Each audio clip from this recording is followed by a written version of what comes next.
say hip hop's biggest goddamn liar. Big cap. Standing over, like 7 feet tall, fresh out of jail. He had a tank top. I run down on the guy.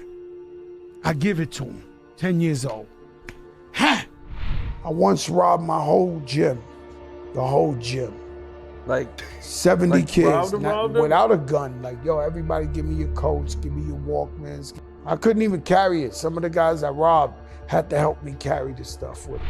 Didn't you? You mean to tell me niggas in the Bronx, is gonna let a fat Joe rob the whole gym without a nail gun in the Bronx? Yeah, come on, nigga. That nigga's gonna be on standby while you robbing them niggas. Like niggas didn't jump on you and shit. Come on, nigga. Call Fat Joe hip hop's biggest liar? 100%. How's that? Fat Joe's always lying. Fat Joe has secured his spot as one of the greats in hip-hop. But what happens when your own accomplishments don't feel like they're enough, and you start adding extra seasoning to your stories, to the point where people accuse you of straight up making things up? Too long ago, Fat Joe came out and said he lied in 95% of his rhymes. What did you think of that? He told the truth for the first time, that he's a liar. That you can't believe nothing that comes out of his mouth. He's a liar. Over the years, Joe has earned himself a spot on the Mount Rushmore of rappers with the most. Now that's the only part where I don't agree with this nigga's ideology. Fat Joe ain't on no goddamn Mount Rushmore of a nail thing. Not hip hop. No. Him and Jada's podcast is Amy is popping. But for this shit to happen, buffoonery. What the fuck is this nigga doing with these niggas? Most questionable, legendary, and downright unbelievable stories in rap. Let's break it down. So one of the wildest, most over-the-top stories Fat Joe has ever told has to be the one about this so-called 7-foot dude he claims he ran into as a kid. According to Joe, he was only about 10 years old, chilling at home in the projects, hungry and trying to cook something up, even though by his own admission, he had zero idea how to actually cook. I'm 10 years old. I'm in the house minding my business in the projects. And I'm making some food. I don't know why. I don't know how to. I hear a girl scream. I open the door, and it's a girl I know from my building. She's Jehovah's Witness. She has a dress on. She's covering her private parts. The oranges is on the floor, the bread. And it's a dude standing over her. It's like 7 feet tall, fresh out of jail. He had a tank top. So, what does 10-year-old Joey Crack do? According to him, Listen to what the story is about to tell. You got to remember, that's what he looked like at the time. So imagine, this little chunky boy is about to attack a 7-foot tall nigga. Hear himself. He charged straight at this giant, swinging the machete. I run down on the guy. I give it to him. 10 years old. Ha!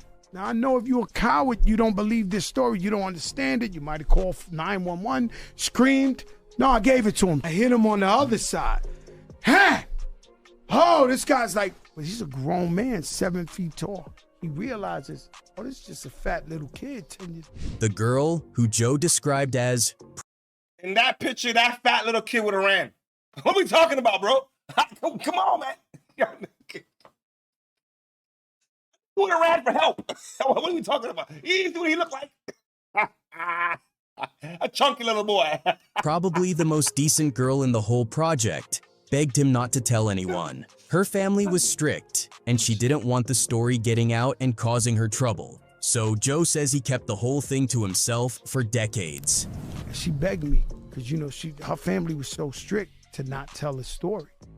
So I never told a story. I was going to tell a story in my book. Fast forward years later, Joe was about to include the story in his book, but decided to pull it at the last minute because of the promise he made. But then, at his brother's funeral, that same girl showed up and told the story herself, confirming Joe's version in front of everyone. Joe said even he was shocked hearing her finally speak on it after all those years. But at my brother's funeral, she shows up. I haven't seen her in 30 years. And in the middle of, I'm rich, in the middle of the funeral, she says, Joey saved my life. He saved my life. That's the only part where I'm like, maybe he's telling the truth. Because, I mean, you got to be a sick nigga to lie on your brother's funeral. You know, the nigga's dead. The nigga's dead. So if somebody got to ask his mama or somebody, I mean, somebody, I'm just saying, somebody in the family can concur, hey, yo, that nigga, either he's telling the truth or it's the goddamn lie. But if you gonna lie on your brother that's dead, nigga, shame on you. Shame on the motherfucker. A guy was trying to me, this, that. Joey came out with the machete. Now, the problem is, as you can imagine, a lot of people hear this and think the whole thing sounds completely ridiculous. At one point, Joe claimed that back in high school, he actually robbed his entire gym class. Not a handful of kids, not a small group. We're talking about 70 students. I once robbed my whole gym. The whole gym. Like 70 kids robbed them? without a gun. Like, yo, everybody give me your coats, give me your Walkmans, give me your this.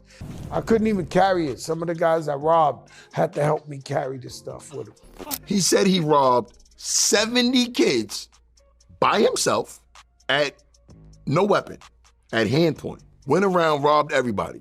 So everybody stayed put. Nobody decided to jump him. He said he had so much stuff that some of the people he robbed helped him carry it. Come on, bro.